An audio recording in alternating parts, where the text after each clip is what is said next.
And you have there was a guy named Robert Smith who played for the Minnesota Vikings. He went to Ohio State, my alma mater, and that's how I know about him.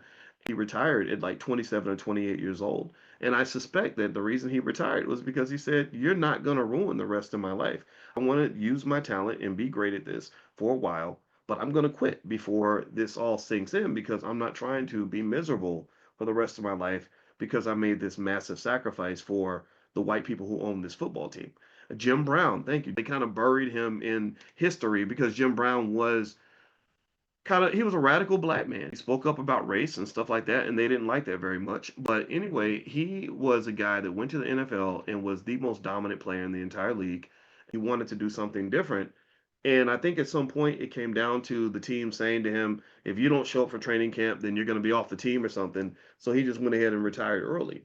And the reason that he's an example of consciousness and how this plays a role in your decision making is that Jim Brown was very clear to the world that he wasn't a one-dimensional Negro.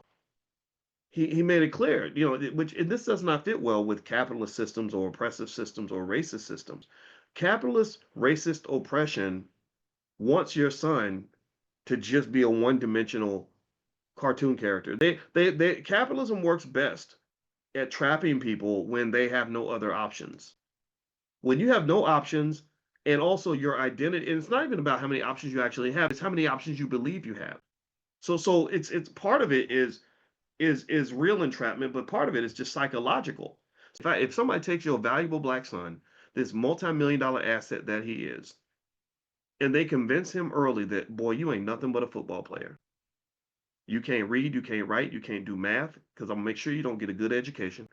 You don't know nothing about your people. You ain't never learned no black history. So you think black history started in 2010, or you think black culture is your favorite rapper, and you aren't convinced that you can do anything else. You can't make money anywhere else. You don't belong anywhere else. Then I got you right where I want you. That's how pimps operate.